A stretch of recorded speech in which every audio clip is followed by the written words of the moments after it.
रचना madam एवं group को मंच पे बुलाना चाहती हूँ। रचना मैडम एवं ग्रुप।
भारद्वाज से।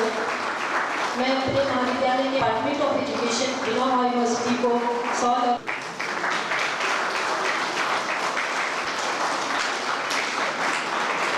बहुत स्वागत और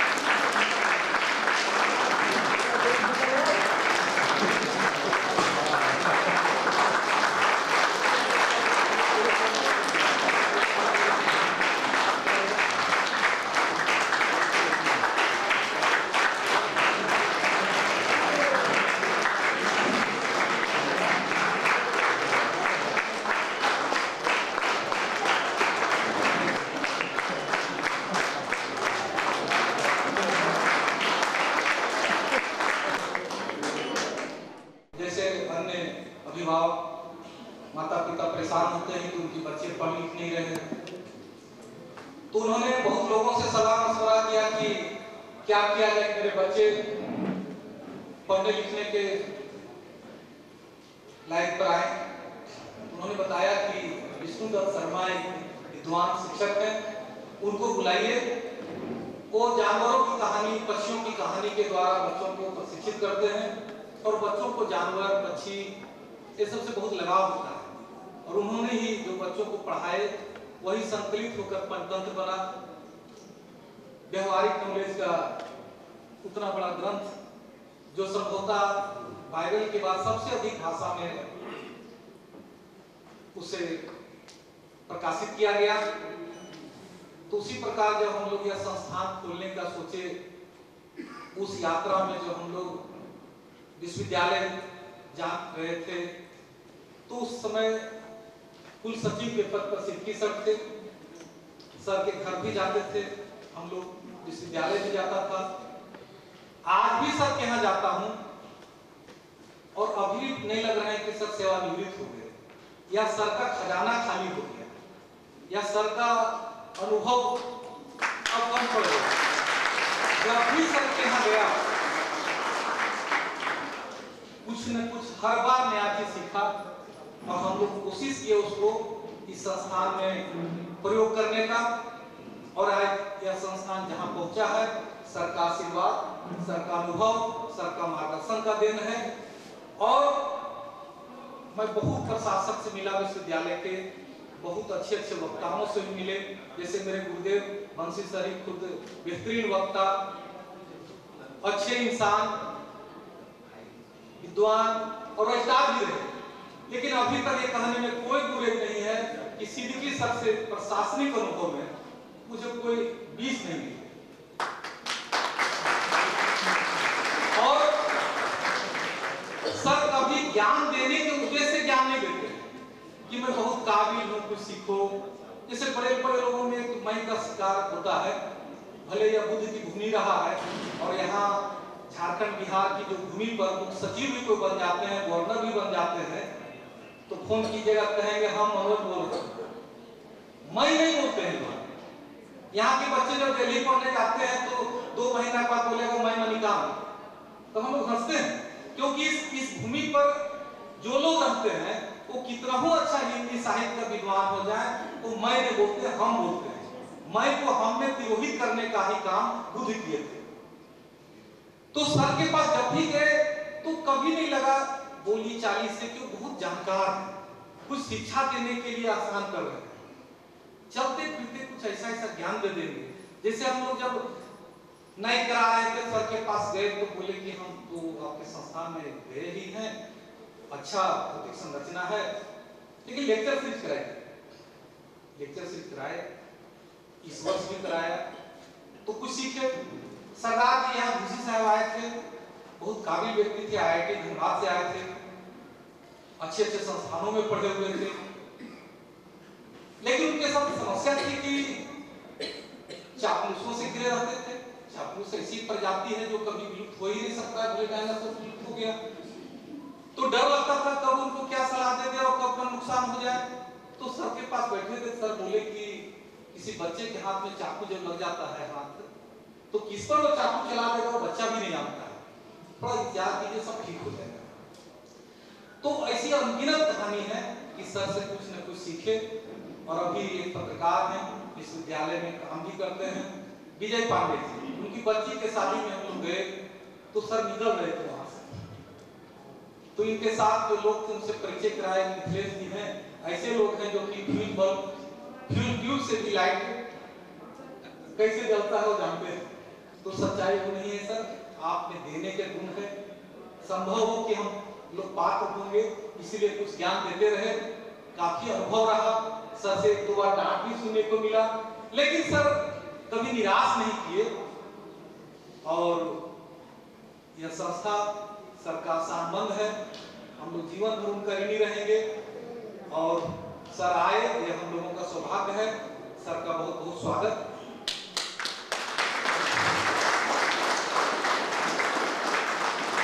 आज के अन्य अतिथि योगेंद्र सर हैं, बीएचयू से आए हैं। हम लोग भी कई बार घूमने ख्याल से बाबा विश्वनाथ की नगरी गए तो जरूर बीएचयू घूमे। तो बीएचयू इतना बड़ा कैंपस है, इतना सुंदर कैंपस है कि आसपास के बच्चे घर के पढ़ने वहां जाते हैं। और मदन मोहन मालवीय छोटे कद के व्यक्ति थे, लेकिन वो इतने बड़े बड़े काम किए। वो केवल शिक्षाविद नहीं थे या संस्थान ही नहीं थे, वे बहुत बड़े स्वतंत्रता सेनानी थे। जब जब गांधी जी या उनके सहकर्मियों के साथ कोई विवाद हो तो वो मध्यस्थ ही होते थे। तो कई कार्य करते हुए भी उतना बड़ा संस्थान वो खोले जिसकी पहचान है विश्व स्तर पर है, और वहां से सर आए हैं। तो निश्चित है कि हम लोग आज जरूर लाभान्वित होंगे उनके ज्ञान से, उनके अनुभव से,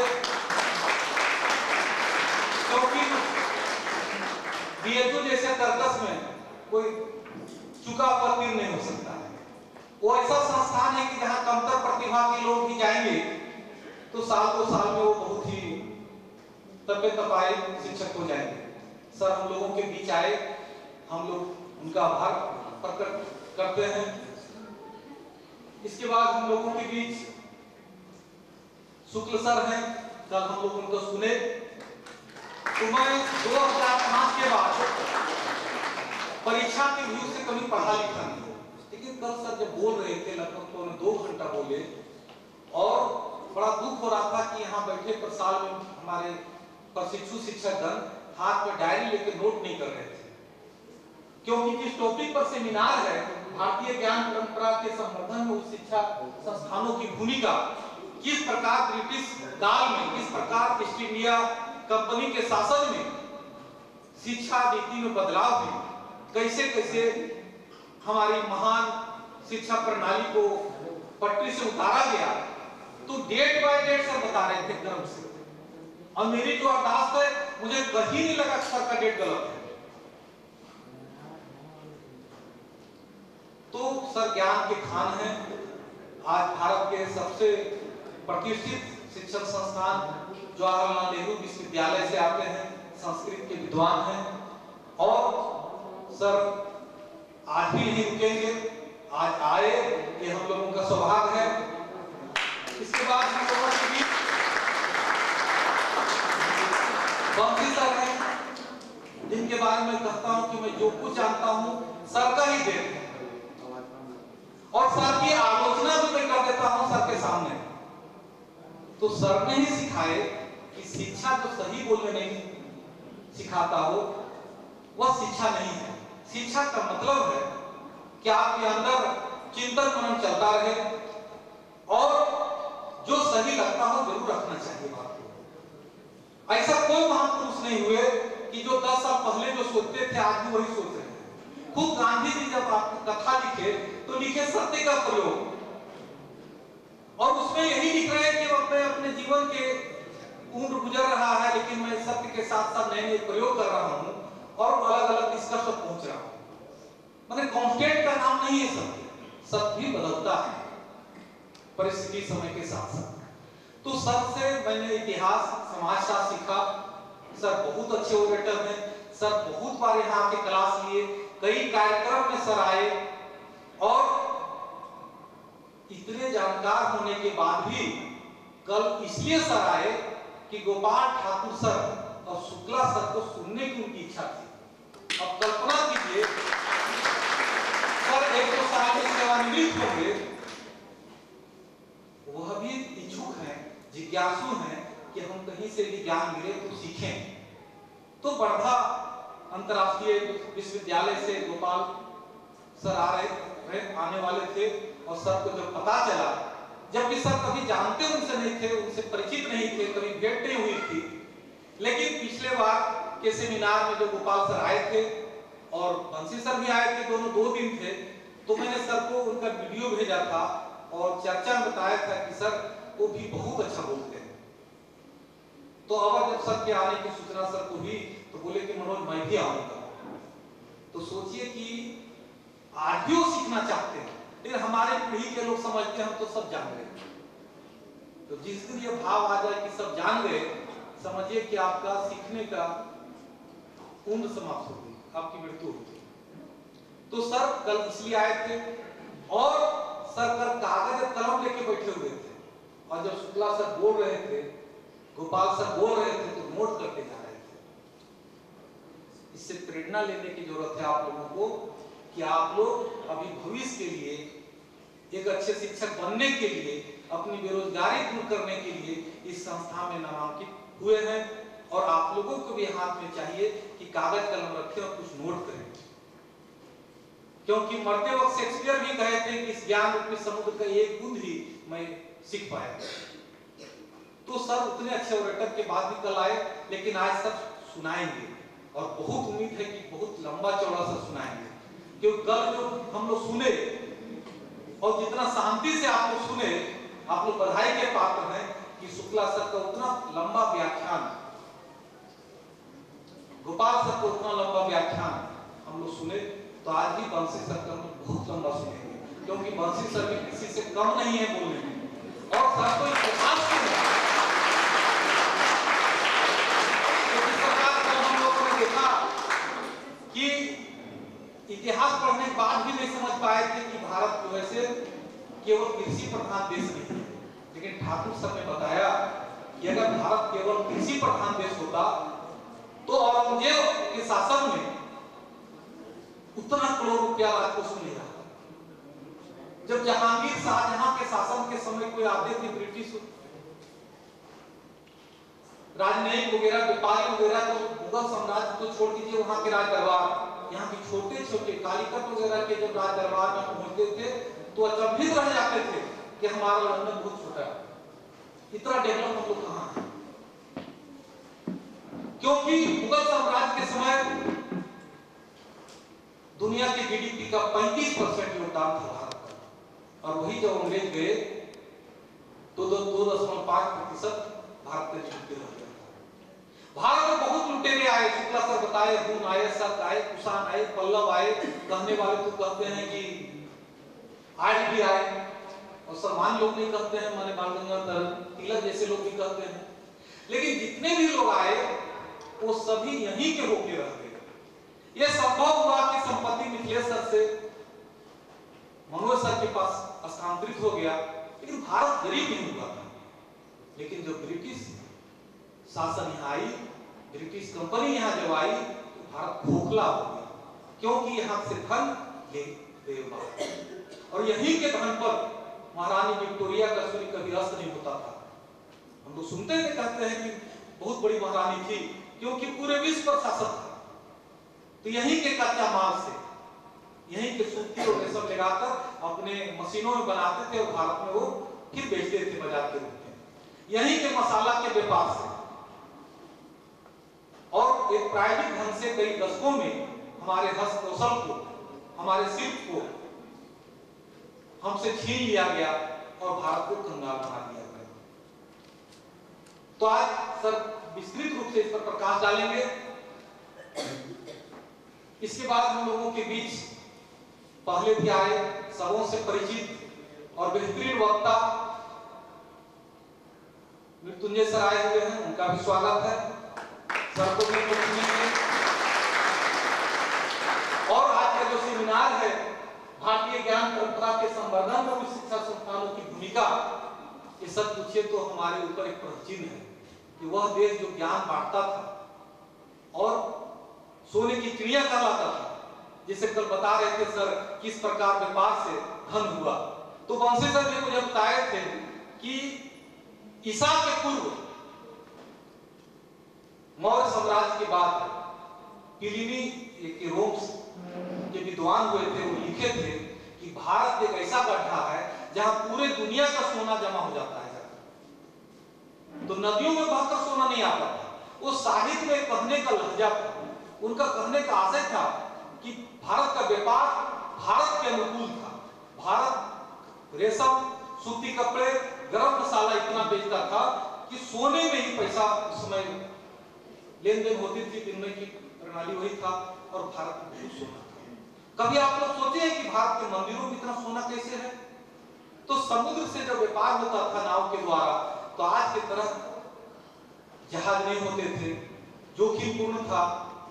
तो सारे व्यापारी या राजा जो होते थे, राजा समर्थित व्यापार होता था। उन लोगों ने भगवान को भी पार्टनर बना दिया था, व्यवसायिक पार्टनर, कि भगवान अगर हमारी यात्रा हमारा सफल रहा तो इतना % आपको भी चढ़ावा देंगे। और वही चढ़ावा से आज भी त्रिवेंद्रम वगैरह के मंदिर में इतना संपत्ति है कि अभी तो उसकी गिनती नहीं हो पाई है। और यही सुन रखा था आक्रमणकारियों ने कि भारत पर कई बार आक्रमण किए, लेकिन उन आक्रमणों से क्षणिक भारत को नुकसान हुआ था। भारत बर्बाद हुआ 250 साल अंग्रेजों के शासन में, क्योंकि उसने प्रायोजित ढंग से यहाँ के संपत्ति को बाहर ले गए। तो हम लोग पुनः चाहते हैं, हमारे यशस्वी प्रधानमंत्री की इच्छा है, उनकी सरकार की इच्छा है कि भारत पुनः उठ खड़ा हो और उस ऊंचाई को प्राप्त करे। तो ऐसा नहीं कि भारत 14 में उठेगा। भारत को आजादी के दिन से उठना शुरू किया। जिस भारत में बड़े बड़े माने कुछ उद्योग नहीं थे, संस्थाएं नहीं थी, उस समय भी हमारे प्रथम प्रधानमंत्री कई IIT वगैरह खोले। उस समय परमाणु इसरो का संकल्प वगैरह लिए और बड़े बड़े आधारभूत संरचना, सीमेंट, लोहा, इस सब के कारखाना सरकार स्तर पर खोले गए। लेकिन भारत अभी भी उस ऊंचाई से बहुत दूर है, और वो तभी संभव है जब अच्छे संस्थान हो, शैक्षणिक, अच्छे शिक्षक हो, क्योंकि ज्ञान बहुत जरूरी है। ज्ञान के द्वारा ही हम उस ऊंचाई को प्राप्त कर सकते हैं। लेकिन ज्ञान देना और ज्ञान देने का स्वांग करना दोनों दो चीजें हैं।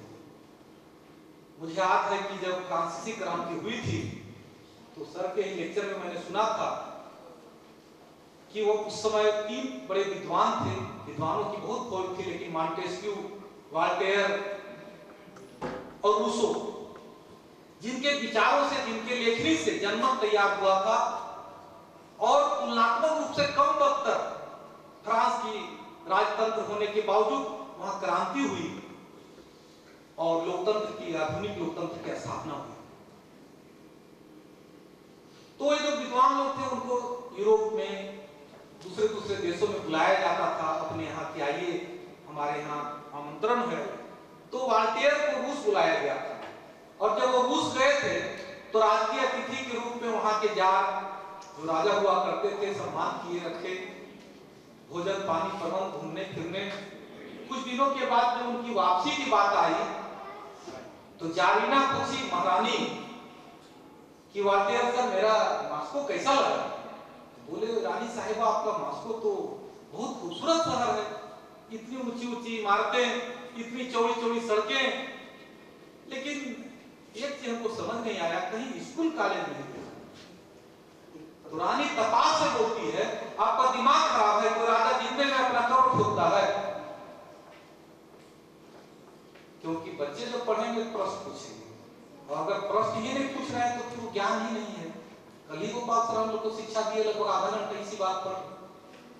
तो रानी साहिबा कितना सही बात बोली कि कोई राजा नहीं चाहता है कि स्कूल कॉलेज सही अर्थों में संचालित हो, क्योंकि वहां के पढ़ा बच्चा हाँ में हाँ नहीं कहेगा। कल ही मैंने सुनाया था कि आज अगर हमारे कोई भी पार्टी के नेता जब जेएनयू में भाषण दें, इस भारत को $5 ट्रिलियन का अर्थव्यवस्था बना दूंगा, तो जेएनयू के एक बच्चा नहीं दर्जनों खड़ा हो जाएगा, पूछेगा कि पर कैपिटा इनकम कितना नंबर में हम लोग हैं? 120वां नंबर में। तो हाँ, स्लोगन सुनने के लिए अच्छे संस्थानों के बच्चे नहीं रहते हैं।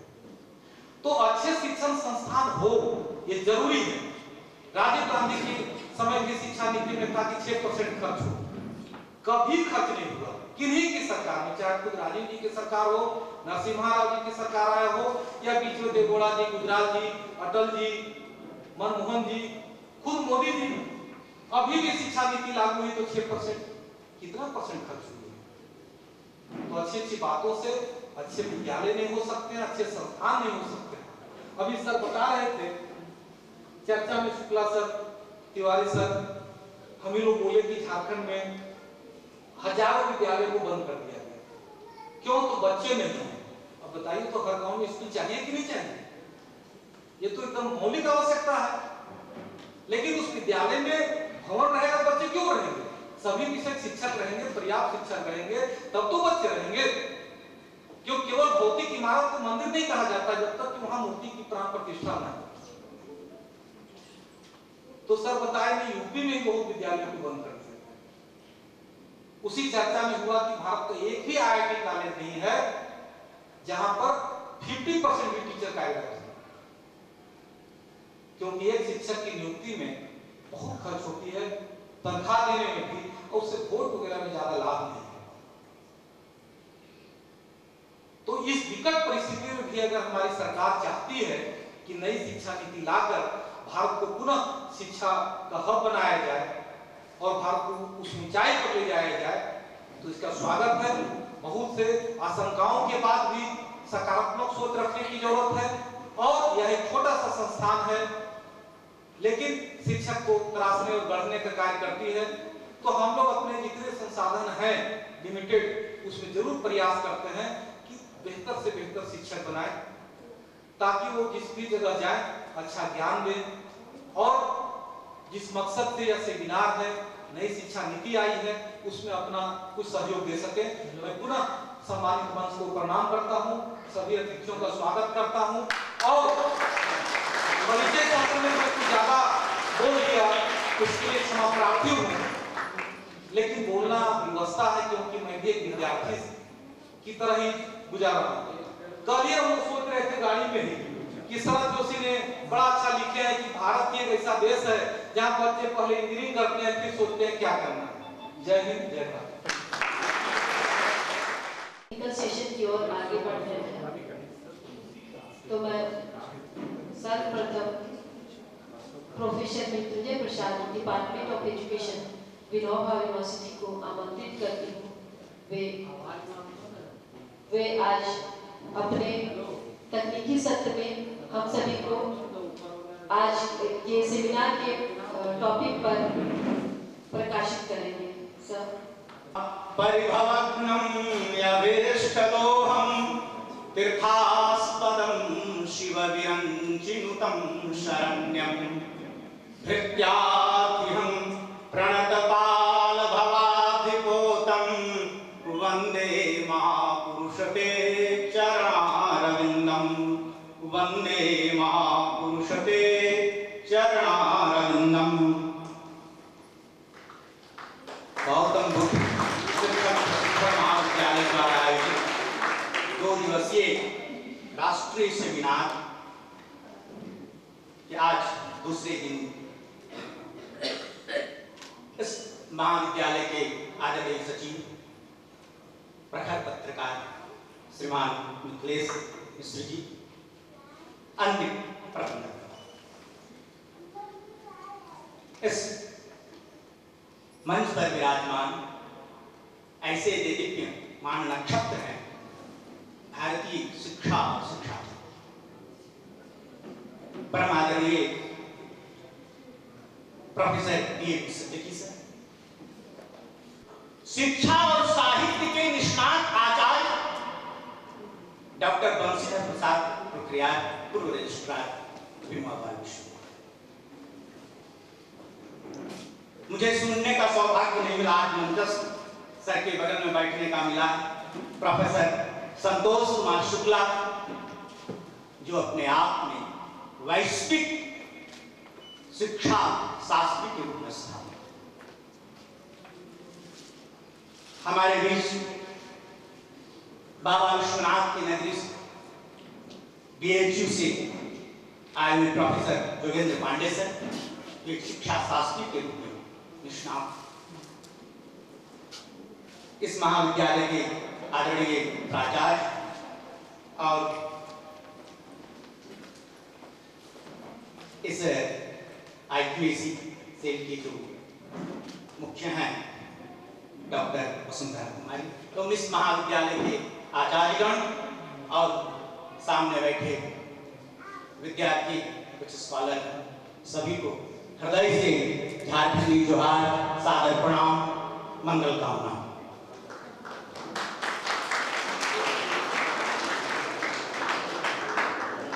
जिस विषय पर आज चर्चा के लिए हम एकत्रित हैं कि भारतीय ज्ञान परंपरा के संवर्धन में उच्च शिक्षण संस्थानों की क्या उनका योगदान।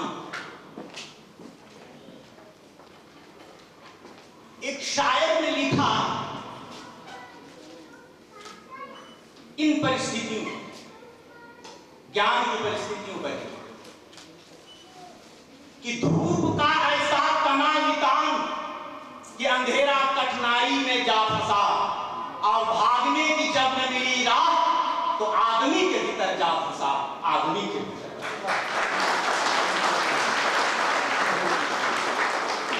इसलिए मनुष्य का हृदय ही अंधकार हो तो ज्ञान कहां से? इसीलिए भारतीय ज्ञान कहता है, बुद्ध ने कहा, जब उनका शिष्य पूछा मेरा क्या होगा, हमारा क्या होगा, तो कहा अपदीपो भव, अपना दीपक स्वयं बनो। इसी के कारण इसीलिए भारतीय आर्ष ग्रंथों ने कहा कि जन्म से तो सभी जानवर हैं, जब ज्ञान प्रस्फुटन होता है तब मनुष्यता का निर्माण होता है। जन्मना जायते जंतु संसारात् विमुच्यते। ऐसे ही भारत की जहां ज्ञान परंपरा पर ये पुनर्विचार हो रहा है, यह भारत का सौभाग्य है कि हम अपने तथ्यों को फिर से देखने का प्रयास कर रहे हैं, और उच्च शिक्षण संस्थानों की महती भूमिका है, क्योंकि जो खराब स्थिति हुआ उसका भी अगर योगदान कहा जाए तो ये भारतीय जो उच्च शिक्षण संस्थान रहे, ये कहने को भारतीय रहे, भारतीयता से कोसों दूर रहे, उसे हम पुनः स्थापित करें।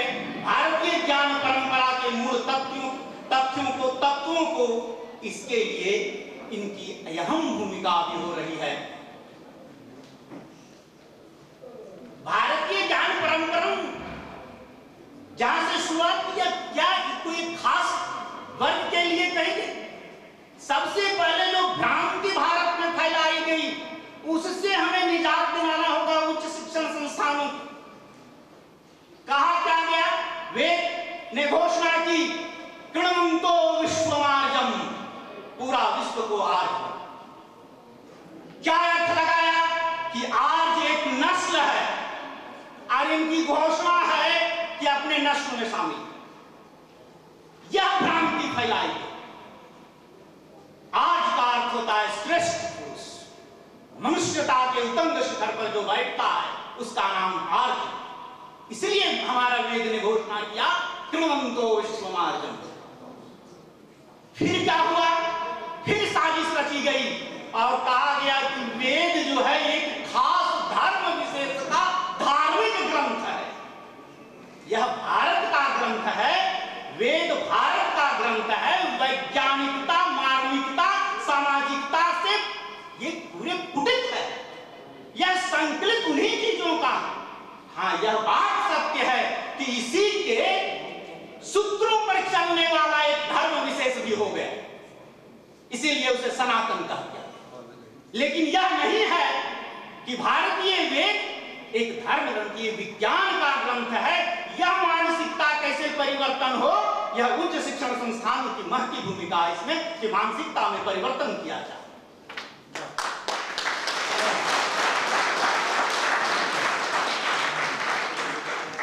यह जानना होगा कि यह भारत भूमि सामान्य भूमि नहीं है, इसलिए यहाँ की ज्ञान की परंपरा की जो मुख्य धारा है उसे समझने के लिए वैसे भाव भी उत्पन्न करने होंगे। यह वह धरती है जिसको स्वयं श्रीमन नारायण राम और कृष्ण के रूप में जिह्वा से मिट्टी को चाटे हैं, जिस पर हम आज चल रहे हैं। इसलिए चलने से पहले 10 बार प्रणाम किया कीजिए। यह भारत की पवित्र भूमि है।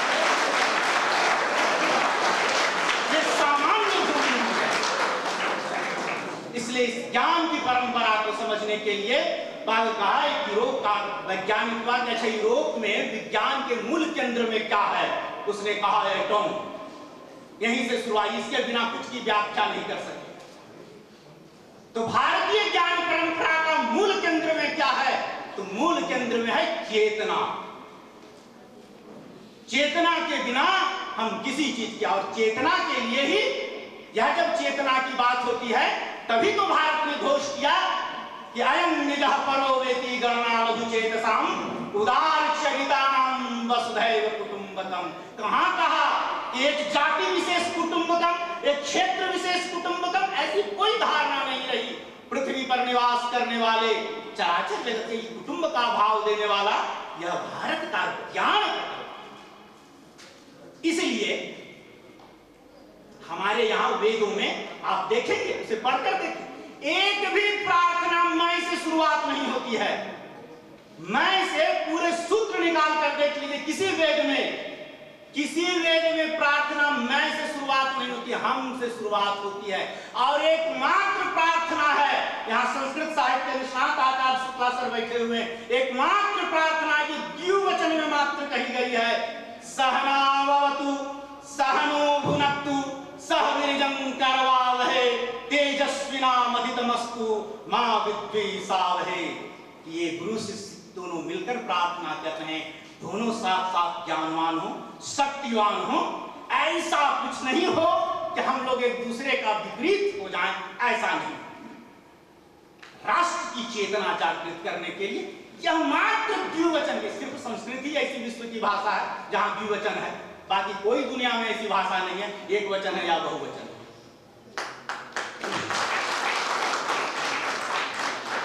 इसीलिए अब यह बात आती है कि भारतीय ज्ञान परंपरा, तुरंत विद्यार्थी सवाल करते, सर ये संस्कृत में सारी चीजें हैं, कहां से पढ़ेंगे? हम आपसे पूछते हैं, जिस प्लेटो को पढ़ते हैं वो क्या आपकी भाषा में कहा था? वो यूनानी भाषा में लिखा है।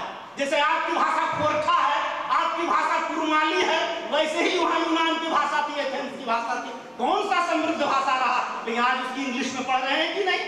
वैसे ही वेद की जो मुख्य चीजें थी, पुराण की जो मुख्य चीजें थी, इन चीजों को इसीलिए तो कहा, मानस ने तो कह दिया कि सारे पुराणों का निचोड़, सारे उपनिषदों का निचोड़ मानस के रूप में कर लोक भाषा में करके रख दिया।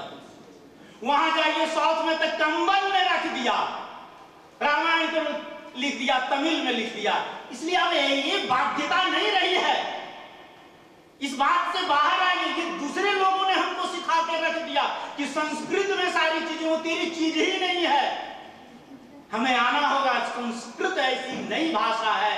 संस्कृत जो है वो वैज्ञानिकता की भाषा है। और आज के समय में आप तो जानते हैं, अच्छा ये बतलाइए जरा, पूरे ग्रेजुएट करने के बाद जेएनयू से सर आए हैं, वहां 6 माह में एक सीख लेता है भाषा स्पेनिश, उसके कोर्स 6 महीना साल भर का 1 साल का कोर्स है। और अब हम लोग पूरी जिंदगी भारत में गुजार देते हैं, और संस्कृत से इतनी घृणा क्यों हो गई? क्योंकि हमें लगाव नहीं है। और ये सिद्ध हो चुका है शिक्षा शास्त्रियों के द्वारा कि जन्म से कोई भी भाषा सीख सकता है, एक मशीन दिया गया है। इसीलिए कोई जरूरी नहीं है कि इंग्लिश सीखने के लिए इंग्लिश मीडियम में पढ़ना जरूरी है, संस्कृत सीखने के लिए संस्कृत मीडियम में पढ़ना जरूरी है, ऐसी कोई बाध्यता नहीं है। यहाँ कई ऐसे विद्वान बैठे हुए हैं जो पढ़े किसी मीडियम में और दूसरे भाषा के निष्णात आचार्य हैं। ऐसे में से एक उदाहरण है प्रोफेसर उत्तराज सर, निष्णात आचार्य हैं इस भाषा। इसलिए यह कोई बाध्यता नहीं कर सकता है कि उसमें मीडियम में पढ़ना जरूरी है।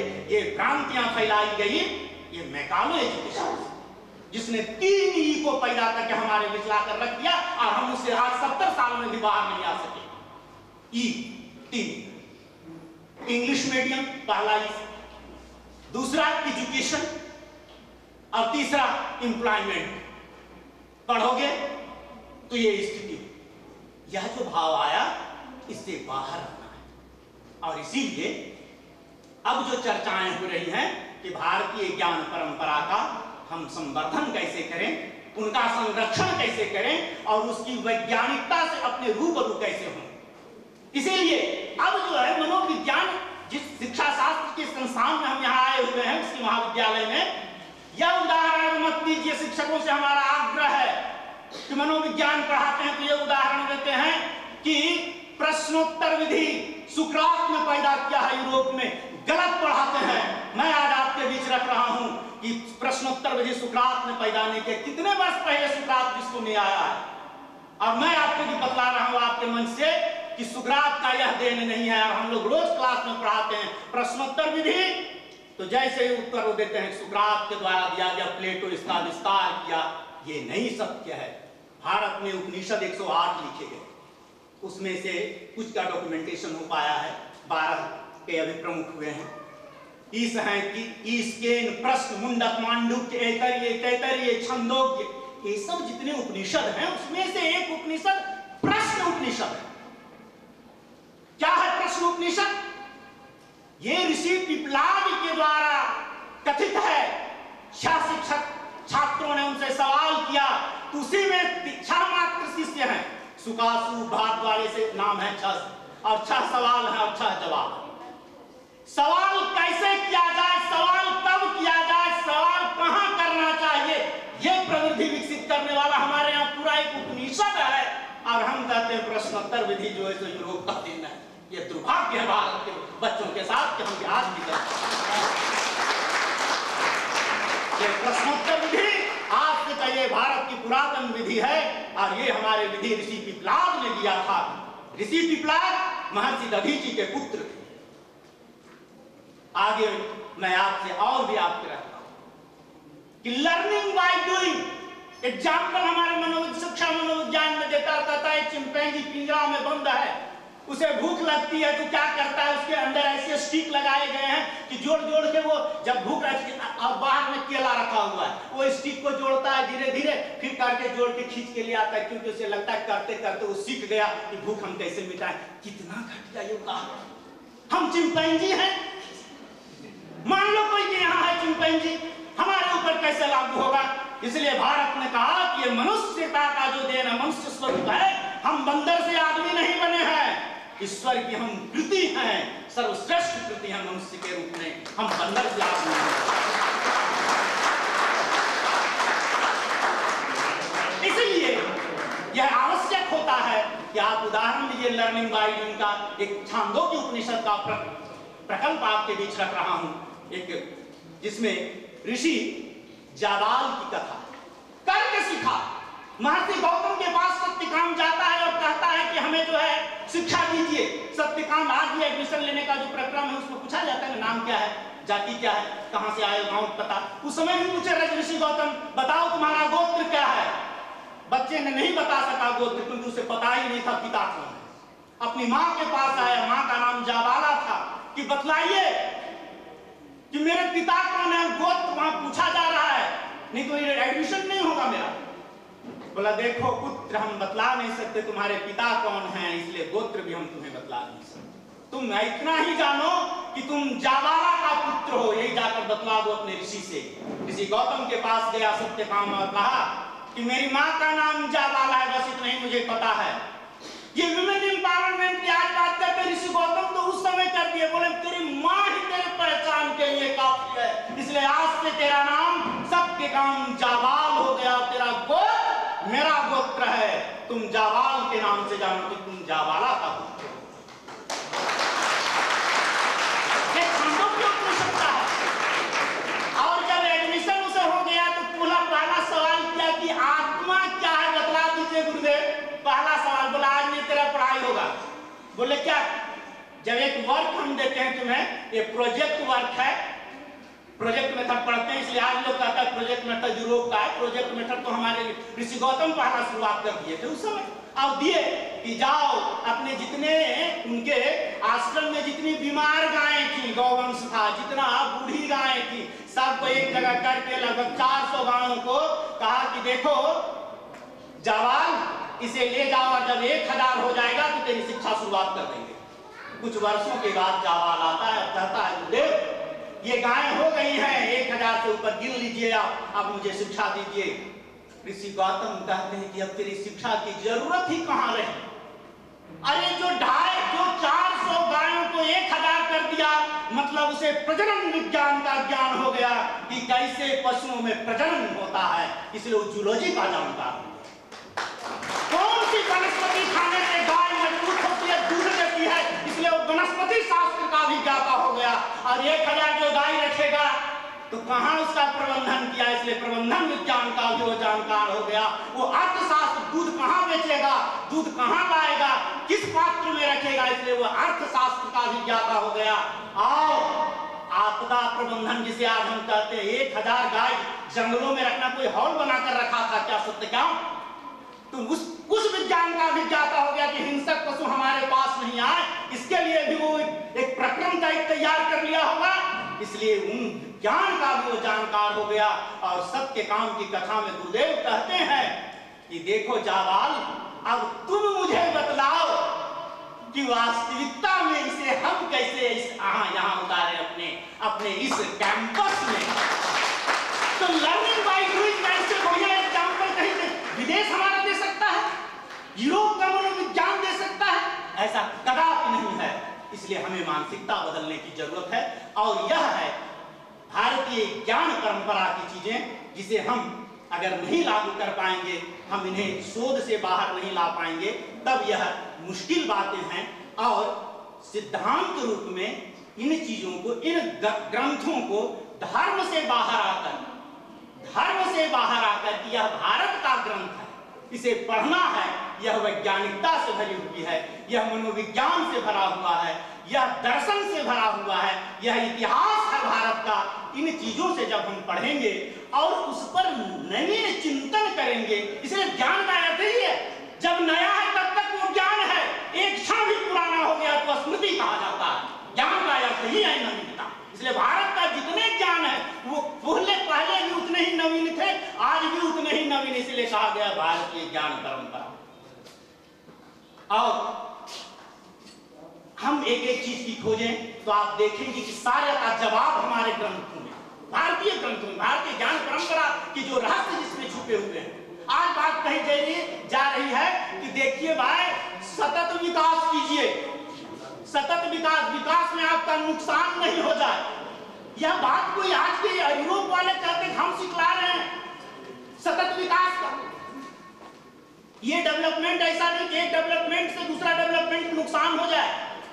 ईश उपनिषद है भारत का, पहला सूत्र ही शुरुआत होती है, पहला श्लोक ही उसका है, ईशावास्यमिदं सर्वं यत्किंचित् जगत्यां जगत् येन त्यक्तेन भुञ्जिता, यही से शुरुआत होती है। आगे भी कि हम लोग को जो मिला है, जो संसार में ईश्वर का प्रकटीकरण स्वरूप जो पदार्थ है, इसका हम उपयोग करें, उपभोग नहीं।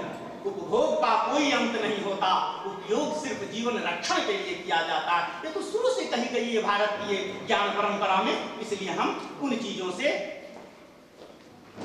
आए और ऐसा करें जिनसे भारतीय ज्ञान परंपरा का संवर्धन और संरक्षण हो सके, ऐसी हम मानसिकता रखते हैं। और भारतीय ज्ञान परंपरा में तो मैं यहाँ तक कह रहा हूँ कि जिस ज्ञान परंपरा में जांचने का, इसलिए शोध का विषय स्कोप है, बोला जाए इसे। महाभारत हुआ, मैं इस मन से आपके बीच रख रहा हूँ, महाभारत का कारण कोई दुर्योधन नहीं था, महाभारत का कारण द्रौपदी नहीं था। लोग कह देता है अंधे का पुत्र या अंधा कह दिया, इसलिए तो विद्वेष हुआ और युद्ध हो गया। मैं कह रहा हूं कि महाभारत होने से पीछे वहां की शिक्षा व्यवस्था थी, शिक्षा व्यवस्था खराब थी। महाभारत कालीन शिक्षा व्यवस्था कुरुवंशियों ने खराब किया, परिणाम हुआ महाभारत। मैं आपके बीच 2 क्षण में रख रहा हूं उदाहरण, समय में ज्यादा नहीं दूंगा। कि महाभारत काल में एक राजवंश, कुरु राजवंश इतना अत्याचारी हुआ कि एक कमजोर और विद्वान शिक्षक को, एक आर्थिक रूप से लाचार शिक्षक को खरीद लिया, उसे घर का ट्यूटर बना दिया। उसका नाम है आचार्य द्रोण। ट्यूटर बना दिया। विद्वता को सम्मान करना, जिस दिन सम्मान करना नहीं समाज सीखेगा, समाज का विध्वंस हो जाएगा। इसका उदाहरण महाभारत। विद्वता को खरीदने की आदत मत रखिए, विद्वता के सामने समर्पण की आदत रखिए। कुरुवंश ने किया क्या? भीष्म गए और एक शिक्षक खोज रहे थे, एक ऐसा शिक्षक हमारे अनुसार पढ़ाएं। एक बेचारा लाचार टीचर बोला ठीक है पढ़ाएंगे, क्योंकि आर्थिक रूप से विपन्न था आचार्य द्रोण। विद्वता के उत्तुंग शिखर पर, जिन विद्याओं के कई विद्याओं के समानांतर कोई शिक्षक नहीं था, ऐसे विद्वता के धनी आचार्य द्रोण ने स्वीकार कर लिया गरीबी क्या न करे। लेकिन राजा को तो चाहिए था कि हम आपको संरक्षण देंगे, हम आपको संवर्धन का उपाय करेंगे, हम आपको खरीदेंगे नहीं। महाभारत काल ने क्या किया, खरीद लिया उसे और लाकर रख दिया अपने घर में। परिणाम क्या हुआ, आज भी कहते हैं कि एकलव्य को आचार्य द्रोण जो है तो नहीं पढ़ाए। अरे कैसे पढ़ाएंगे जी, क्या आचार्य का दोष था? आपके घर में कोई ट्यूटर आएगा तो आपके बगल का बच्चा पढ़ाइएगा? बताइए, आप ही हम पूछते हैं। पैसा आप दे रहे हैं, 1 घंटा आप उसका खरीदे हुए हैं, और उसी 1 घंटा में बगल वाला बच्चा भी कोई गार्जियन कहेगा पढ़ाइए से सर, पढ़ाइएगा। इसलिए आचार्य द्रोण की कोई गलती नहीं है कि एकलव्य को उन्होंने पढ़ाया नहीं, क्योंकि वो कुरु वंश के द्वारा खरीदे जा चुके थे। अब दूसरे के ट्यूशन सेंटर में कोई दूसरे बच्चे का इजाजत नहीं होता पढ़ने के लिए। और रही बात, तो फिर एकलव्य सीख कैसे गया? वीरों के मनोविज्ञान से ज्यादा बड़ा मनोविज्ञान उस समय प्रचलित था हमारे महाभारत काल में। इसीलिए ध्यान के द्वारा अरे मिट्टी की मूर्ति से कभी कोई सीख सकता है कि प्रैक्टिकली सोचिए तो। लेकिन क्या था कि कहा, जैसे विवेकानंद ने कह दिया कि बाहर से हमारे अंदर ज्ञान नहीं आता, ज्ञान का प्रस्फुटन होता है यदि आप वातावरण वैसा तैयार करते हैं। इसलिए एकलव्य ने वातावरण तैयार कर दिया और ऐसा धनुर्धर हुआ कि बाद में कथा आपको पता है। इसीलिए शिक्षा व्यवस्था महाभारत का गलत हुआ और परिणाम क्या हुआ कि त्रिभुवन का मालिक कृष्ण ने जब शांति दूत बन के गए और कहे कि देखो आधा दे दो उन लोग को राज्य, आधा पर तुम राज करो। दिनकर ने लिखा है, आधे में भी बाधा हो तो दे दो केवल 5 काम, रखो अपनी धरती तमाम, दुर्योधन ये दे न सका, आशीष समाज का ले न सका, उल्टे चला हरि को बांधने, शांति दूत को हिकायत तुम्हें हम बांध देंगे। ऐसा भीषण युद्ध हुआ। क्या हुआ? दुर्योधन क्या जवाब दिया कि सुई के नोक भर में हम आपको जमीन नहीं दे सकते। कैसी शिक्षा व्यवस्था, सत्ता के लिए संघर्ष कर रहा है, भाई भाई का शत्रु बन रहा है। यह महाभारत कालीन शिक्षा।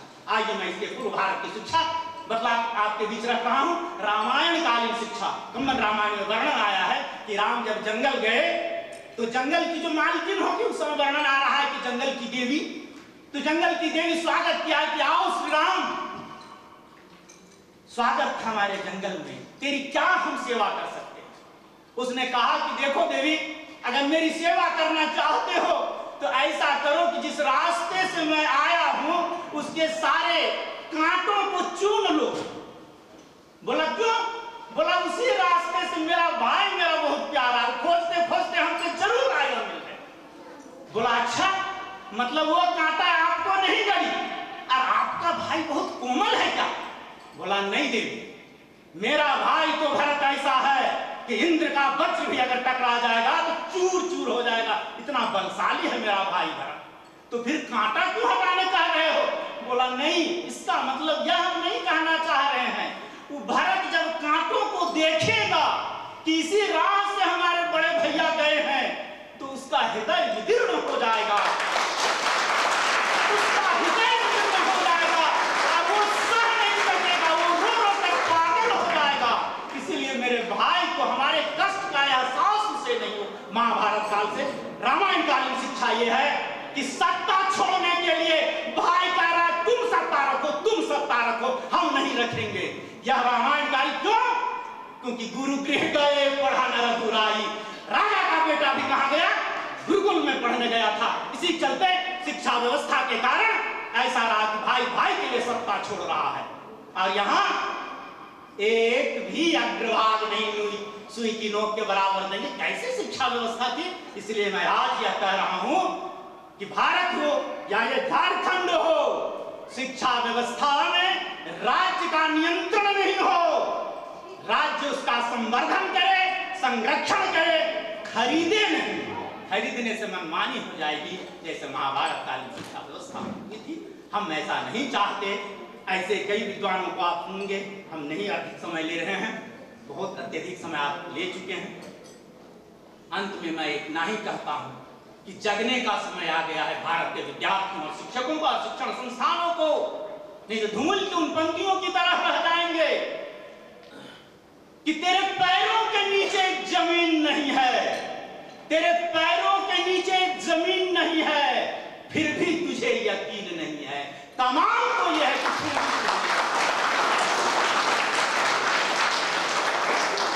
कि इन्हीं शुभकामनाओं के साथ सब कुछ भी कमी है भारत में, फिर भी भारत पर गौरव करने का है और हम भारतीय हैं, इसका गौरव करने का चीज है कि हो के मायूस नहीं हो, शाम से ढलते रहिए, जिंदगी भोर है, सूरज से निकलते रहिए, एक ही पांव पे ठहरोगे तो थक जाओगे, धीरे धीरे ही सही राह पे चलते रहिए, धीरे धीरे। इन्हीं शुभकामनाओं के साथ पूरे महाविद्यालय